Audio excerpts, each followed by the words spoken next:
Hello and welcome to the Lund University International Podcast. On the show, you'll hear from current students, alumni, teachers, and many more special guests as we explore what it's really like to live and study at Lund University. My name is Tim Parker, and I am an International Communications Officer here at External Relations.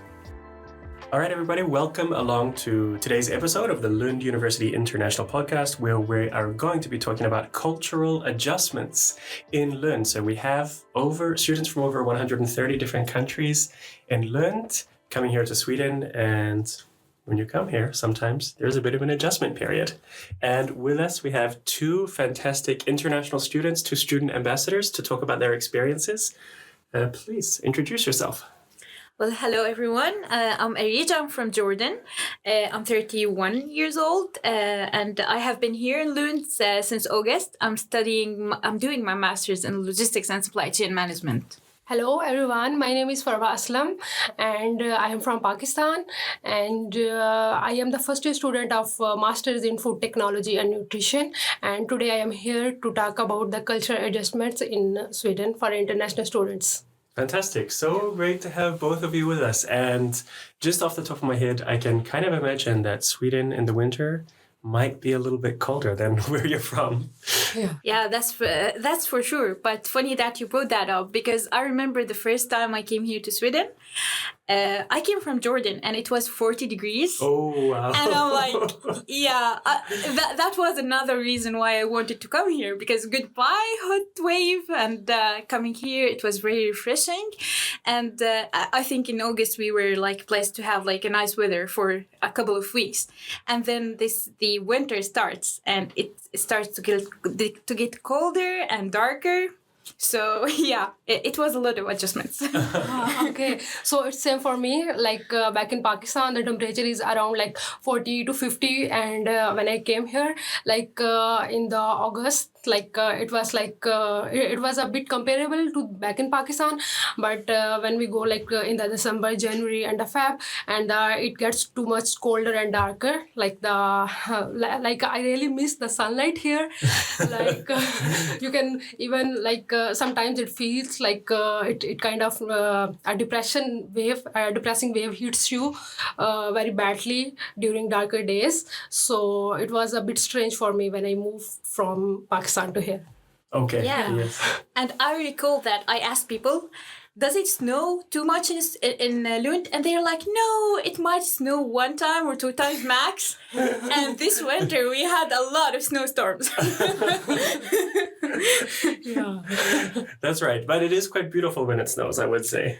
Yeah, but not when the floor and the roads are slippery, because I risked my life for a couple of times. Yeah, just be careful on the slippery streets and roads. Yeah, you might get slip away from the slippery snow. Okay, great, Yeah. great. Good tip. So it's probably fair to say the first difference you noticed was the weather. Yeah. Yeah. Yeah, and let me add that as well, because in my country, if there is a snowstorm, nobody's out. And now it's snowing, but I need to be in the school. And I'm like, what? And I remember 2 weeks ago, it was the snowstorm and the buses stopped and I had to walk 45 minutes to go back home. Yeah. Wow. I would like to add here also, I think Lund does look quite beautiful when it snows, though. Really, really pretty. Yeah. It looks beautiful. Like I live in Malmo, but I feel the Lund is more beautiful than Malmo. Oh, like, you heard it here. Yeah. You heard it here on the Lund University International Podcast. Yeah. Some people might agree with you on that one. And I'm thinking, guys, there's a saying in Swedish as well. There's no such thing as bad weather, only bad clothes. Bad clothes, yeah. So would you say that getting some nice warm clothes has helped you adjust to the Swedish winter? Yes. Okay. Yes. Yeah, totally. It helps so much, like to adjust with this weather. Yeah. Yeah, coming here from Jordan, I didn't bring any winter clothes. So I remember when it started getting colder, I'm like, I'm panicking. I'm in panic mood. I need warm clothes. So I remember myself taking the bus, going to the central city, the center of the city, and then purchasing all of these hoodies and stuff and going back home. And I'm like, Areej, you know you have time. you shouldn't have spent that much on warm clothes. But yeah, warm clothes makes a huge difference. Gotcha. Yeah, but it's better like in the indoors, like the temperature is not that bad, but it feels really bad when you are outside and you have to put too much layers on yourself to to go combat with this bad weather. Okay, Yeah. okay, great. And now I have an additional question on the weather. In your student accommodation or your private accommodation, whichever one you have, is it nice and warm inside? Yeah, I remember when it started getting colder, Yeah. I was freezing. Okay. And I called the caretaker and I'm like, I'm freezing. You need to double check the temperature because these heaters are not working. And he came with his temperature thing to sense the temperature. And he's like, what are you talking about? It's very warm. And I'm like, yeah, you're Swedish. I'm Jordanian. I'm freezing. Okay. But after that, that was during, I think, September something. But during October, November, it got very warm. Like now I feel summer inside the house. Okay. like I feel like if you have the just one summer in the Sweden, then in the next summer you are adapted to that. Like you don't feel so much cold. Mm-hmm. Like you maybe like you are somehow like this. You become somehow like Swedish people. Like somehow not just like the Swedish, but like the cold, the temperature you feel the coldness too less. Like. Okay, I'm happy to hear that. Yeah. I'm happy to hear that. I went back to Jordan during the Christmas break, and the temperature outside, it was like much warmer than Sweden. But going inside the house, because I'm so used to have the warm atmosphere with the heaters, it was so cold that I was telling my mom, no, I need to go back. I'm frozen here now. Okay. So you sometimes can have cultural adjustments when you go home as well, because you become a little bit more Swedish, as you were just saying. Yep. But I'm also curious to know, guys, were there any other cultural differences that you noticed when you came to Lund, other than the weather? Other than weather. So like the one thing, like the Swedish people are like not so much open. They are a bit of shy. But the best thing like I like about the Swedish people, they are very helping and kind. Okay. Yeah. So this is the one like back in Pakistan, the people are very talkative and they they just wanted to keep the conversation going on. But for the Swedish people, they just like yes, no, like not too much open to the strangers. Okay. Yeah, I would say they are more direct, like they answer Directly. just enough Yeah. of what you're asking. But as you said, each time I'm like, I need help or something, they are very helpful and they make sure that you get what you need. Happy to hear it. Really happy to hear that. Adding to that, I think the first cultural shock that I got, it was very funny because we don't drink tap water in Jordan. Mm-hmm. And and I remember the first week here, I was like dehydrated. What do people do? And I didn't do the obvious solution of Googling. I'm like, where do you get your water from? Because all the water in the stores are sparkling water. And then I asked my friend and she's like, just go use the tap water. And that was like a great shock for me. Okay, there you go. Tap water. You can drink it. Yeah. And other thing like that I was not aware of the queue system in Sweden. Oh, great one. Yeah. Like at each place, like you have to go, even a doctor or anything there, like you have to book an appointment to go there. But back in Pakistan, like whenever like we are sick, we can go to the doctor directly. So here, like we have to make an appointment and we have to wait for it, and then we are able to see the doctor. Okay, Yeah. great. Yes, the queuing systems in Sweden are sacred. Yeah. Everyone is very, very polite. Now, guys, I got to ask you a spontaneous question about cultural adjustments. Your first trip to the supermarket, what was it like? It was like just opening the Google Translator and translating the things like what is this? Yeah. Okay. Yeah, I think especially that grocery shopping, you take it for granted. Going in your country, you are so used to the brands and the things and the ingredients, and you are so used to read them in your language. And then you go here and it's all in Swedish. Like everything is in Swedish, and you get to the supermarket, and even the aisles are like labeled with the Swedish, and you're like, what the hell? But one tip, I always use Google Lens. Google Lens. Yeah. Okay. Especially that for me, sometimes I need to read the ingredients very carefully. Because I have some like food restrictions, so Google Lens all the time. Perfect. And talking about shopping, don't forget to take your shopping bag. Because, it's very important to have a reusable bag here in Sweden. It's not only because of the sustainability, which is a very important topic here, that is tackled in every area, but also to save you some money. Yeah. I really like this thing, the plastic reusable bags here in the according to the sustainability point of view, because like if you're going to use too much plastic, like it wouldn't degrade and it will have some environmental impacts. But I really like this thing to use the reusable plastic bags here in Sweden. Yeah. The other thing I want to give some tip to new international students who are planning to come here. For me, like it worked for me. Like when I was thinking of to come to Sweden, I started to just see most commonly used words in Sweden, like on the Duolingo app, I started to see some most used Swedish words on that app. So it was good thing for me to understand the things, because everything is here in Sweden is in Swedish. So you need to have somehow a basic understanding of those words. Great tip.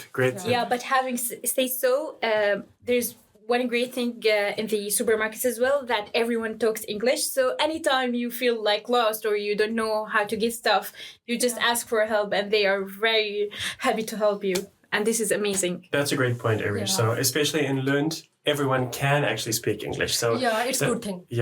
But of course, if you learn Swedish, I guess it's gonna make life a little bit more interesting. And maybe I would like to ask you about that as well. You kind of touched on it already, the Swedish thing, but have you encountered any language barriers, or what's it been like? In the university, I didn't encounter any language barrier, but like according to the job perspective, you really need to have a Swedish understanding to get the job here. Okay. So you can enroll in the free SFE Swedish, Swedish for foreigners kind of free courses here to get a better understanding of the courses. So for the one thing I wanted to add here, you need to have the understanding of the Swedish. Even like whenever you travel in the buses and the trains, the announcements are in Swedish. Yeah. Yes. Good. So the Swedish is good. Like to have the understanding of the Swedish is the good thing. Like it will help you to adjust in the Swedish society better. Great tip. Yeah. And language is a huge part of the culture. So for real to be like part of that cultural environment, you need to try your best to adapt with the language and learn. And it's very interesting. I have just started my SFI course 1 week ago. Yeah. And it's very interesting. It's a very different language, but it's very like melodic. Like it has like different pronunciations, and I'm really enjoying it. But as you said, that was a great point to touch, because that other day I broke my phone. And I was like, that was a sad story, because you don't know how dependent you are on your phone until you lose it. And I'm not able to translate anything. I don't have my bus tickets. I'm not able to explain to the bus driver that my phone is broken. So you should start learning Swedish as soon as you can. Apply for the SFI. It's a great course. Yeah. Perfect. Great tips. And I agree with you guys about the learning Swedish. It does help. But if you want to just come to Lund and speak English, you can also do that. People should know. Yes. And bringing us to our next point is the Swedish academic environment. Were there any challenges or surprises in terms of teaching methods and coursework? For me, it was a good thing for me. Like the teachers are really, really helping. Like if you are stuck at some point, they are really, really helping, and they always reply to your messages. And I really like this thing. And one thing, during the coursework, like they invite the lectures from the persons from the industries. Okay. Yeah, like I am studying the food technology and nutrition, and they invite the person from the industry, like the Tetra Pak and the other industries, to give us the lectures. Like the students can have a better understanding of the market, like how they are processing things. So I really like this thing. Like it was a good thing than the study structure in the Pakistan.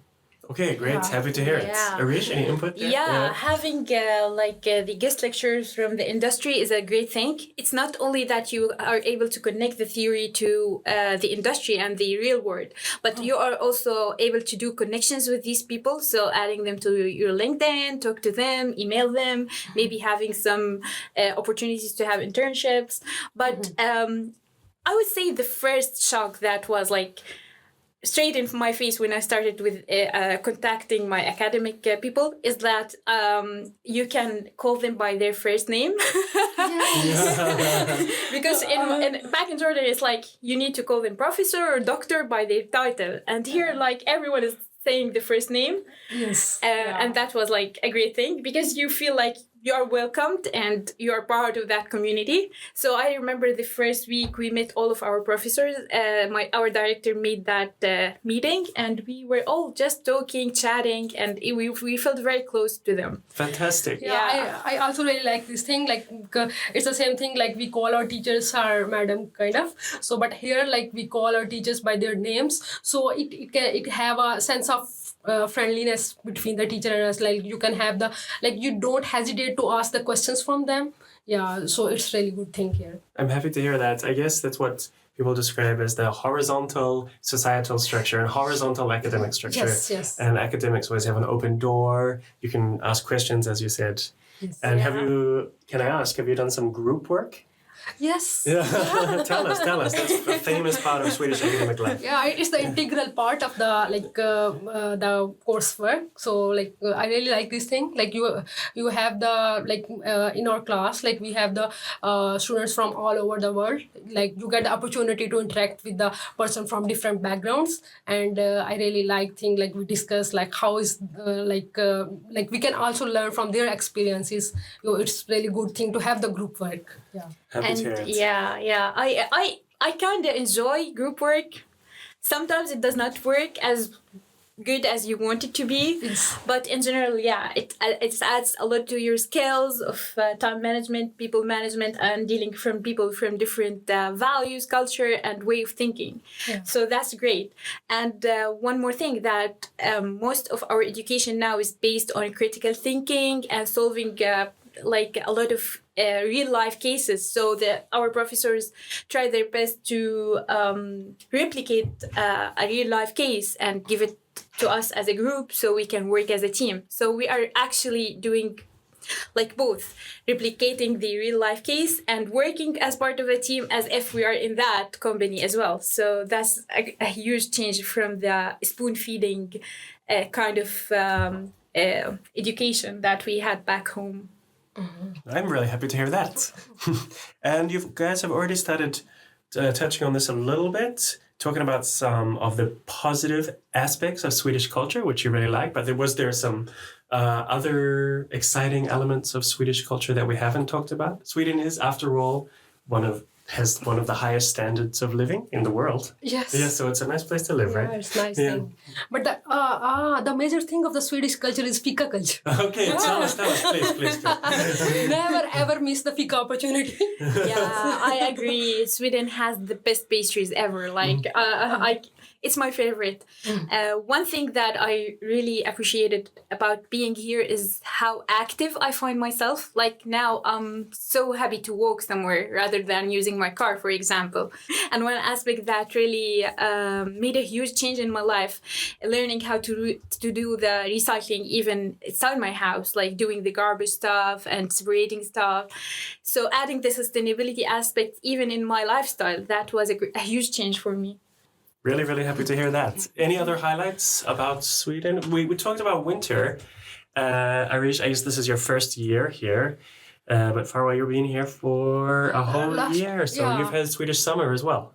Yeah, somehow. Yeah. How was the Swedish summer after the Swedish winter? How did that go for you? So it was really nice. Okay. Like I really like Sweden is just like a heaven in summer. Yeah, I agree. I like for me like I love the nature. Like I really like to walk. So during summer, like I usually walk to the market and other places. So it's really good during the summer. Yeah. Exactly. So you do get shorter days in the winter, but in the summer you Very get paid longer. back. Oh, nice. Yeah. Yeah, you get paid back by the nature. Like you have very long days. It's amazing. And it's an amazing nature as well. Like it has like different landscapes, and we have a lot of green, a lot of gardens, beach, coastal areas. This is amazing. Exactly. Yes. If you like swimming, hiking, camping, all sorts of nature activities, they're really close by to Lund and Malmo as well. Yeah. And in the summer, I really, like you will see a lot of Japanese trees. I really like them, like the with the pink flowers. Like I really like them during the summer. Like they're just for like 2 to 3 months, and it's amazing view especially during the summer. Really happy to hear that. And now I also want to ask about something that's really important, and that's building a sense of community and making friends. Areej, have you been able to build a sense of community and make friends since you've been here? One thing that I always say for myself and for the new students is how welcoming Lund is. Like from the first day, I don't, not even the first day, from the time that I said I accept the admission to the university, the feeling of belonging, the communication from our program director and program coordinator, the webinar that we had, it made a huge difference. I felt like I'm already part of Lund. And then I'm coming here and there is the orientation weeks where the international desk had like different activities. You are able to meet people from different programs, making a lot of friends. That made a huge difference. Like these 2 weeks, I really appreciate them. And then I think you can as well add your experience with the nations, for example. Yeah, like I have joined the South Indian Association Nation. Like for me, like it's good. Like they have different activities for you during weekend. Like the joining a nation really helps to fight with the dark winter. Yes, great tip. Yeah, so it's really good thing. Like overall, like what I feel like there is a law in Sweden like Jantelagen, like everyone is equal. You are not better than anyone. I really like this thing, the sense of equality. You are equal. You are not being judged of like how you are looking and how these things. So I really like this thing. Like you feel a sense of community and you don't feel degraded or underestimated. So I really like this thing. Great topic to bring I can add something that I'm a people person, so I feel like I need people around me. So I had the opportunity to do a lot of volunteering, being part of a lot of communities. So for example, volunteering, working in a nation, or I can mention some of the communities that I have been part of. So the Swedish Institute scholars here in Lund, the Erasmus network, that was a great opportunity to do the volunteering with them. And then in the international desk as well, we have the ambassador program, which is an amazing program. I really enjoy my time there. And and Lund like creates a lot of opportunities for you to be as creative as well. So Timothy here as well is leading the Instagram ambassador program as well. And I met a lot of amazing people during me engaging in these communities. Wow, you are really an engaged student. Yeah, but I think that's a great tip because the more active you get, the more you get out of your life in Lund, right? That's 100%. Yeah, and Lund has something for everyone. All right, and I was going to ask if you've been able to find a balance between your academic commitments and your social life, but I think the answer might be yes. Yes, but like I struggled somehow because in the beginning I struggled to find the balance. Like I was because the things were new for me, so sometimes I felt like quite overwhelmed. But now like my first semester has been passed, so now it's quite okay. The thing which I have learned, don't postpone your work. Okay. So just do bit by bit, and then you will ultimately find a work-life balance. Like you will have the time to enjoy the life, and you will have the time to focus on your academic things. So for me, like you will learn that gradually. how to do it. Great tip. And I also have to ask, have you ever experienced any homesickness? Yeah, of course. Okay, tell us about it. I would say that everyone really feels these feelings. You are getting away from your country, from your family, and if you are like me, it was the first time that I take this huge step of getting that far from my country. So yeah, I felt the homesickness, but I think one of the greatest steps that I can give to everyone is like validate your feelings. Don't fight them, because each time you're like sitting and feeling all of these feelings and you're like, no, I'm not feeling homesick, I cannot be, you are adding more pressure to yourself. So just accept and validate that, and then you can find like a lot of ways of like adapting to that feeling, because you will have that feeling. It's a fact. Talking to your family, creating a schedule of calls with them, surrounding yourself with a lot of communities and support system here, talking about it. And then there's also some tools that our university also offers, like the health center, where they give us lectures of how adapting with being away from home, the winter blueness. Winter blues. Winter blues. Sorry. Winter blues also, makes sense. Yeah, taking vitamin D. Yes, actually, we didn't mention that. Yeah, so you should take vitamin D if you're feeling a little down in the winter. And my piece of advice is to take vitamin D that you get from the pharmacy, because it's a little bit stronger, rather than the vitamin D that you can get from the supermarket. That's my tip for today. Thanks for the tip, Timothy. Appreciate it. Farwa, did you have any experiences of being homesick? Yes. Okay. Yes. You it's fact here. Yeah, we have to admit it. Like you feel the homesickness, especially during winters. Yes. So just like as Areej said, try to accept it, and when you accept the things, and then you you are in a situation to find a solution for it. So if you feel the homesickness, just try to. For me, the thing which works for me, I usually go for a walk.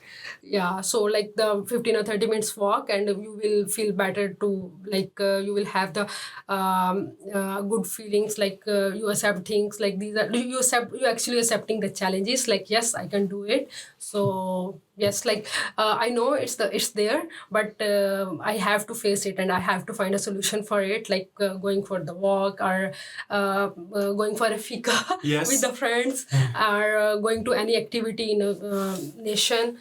It helps a lot. Perfect. Yeah. Sounds like you have a good attitude. Both of you. And that goes a long way as well. And now we're just about running out of time, but I have a final question for you both. For those people sitting at home all across the world, thinking and dreaming of coming to Lund in the future, do you have any advice for incoming international students on adjusting to life in Lund and to Sweden? Yeah, for me, I will suggest them, if you are planning to come here, so just try to have some basic understanding of the Swedish. Then, when you come here, the university also helps a lot to integrate here in this life and in this work culture and these things. So the other thing, be prepared for the winters. Yeah. So bring some good clothes with you. Then it will really help you to fight with these winter things. Yeah. Great tips. Areej? My tips is take it easy. Accept the fact that it's a learning experience, a learning curve. How much preparation you do will help you getting here, but you will make mistakes. So don't be very harsh on yourself. I got lost 3 times in a bus the first time I used the buses, so it's fine. Moreover, I would say that the university offers a lot of help, a lot of webinars, and a lot of communities, like, for example, the International Mentor Program. Yes. And that helps a lot in adapting and asking and communicating with people already living in Lund that can give you the tips. One last thing is use the university website, because it has a lot of information and you can find everything there. it was one of the things that I really appreciated when I was getting prepared, because any topic you search on the Lund University website, you will find something. Yeah, like if you are not getting the information that you need, you can talk to the student ambassadors. You can even talk to the other related, like you can talk to the international coordinator of your program. So like it's not like that difficult. Like you can get the answer of your questions. It's not that difficult. Just take it easy. Okay, Yeah. fantastic tips. Thank you both so much for coming in today. It's been a pleasure talking to you both. Thank you, Timothy, for having us. Thanks for listening to this episode of the Lund University International Podcast. If you're interested in learning more about Lund University, you can go to our website, lunduniversity.lu.se. You can also follow us on social media, on Instagram, Facebook, and X, and you can chat with current students on UniBuddy. Don't forget to subscribe, and we look forward to bringing you a new episode very soon.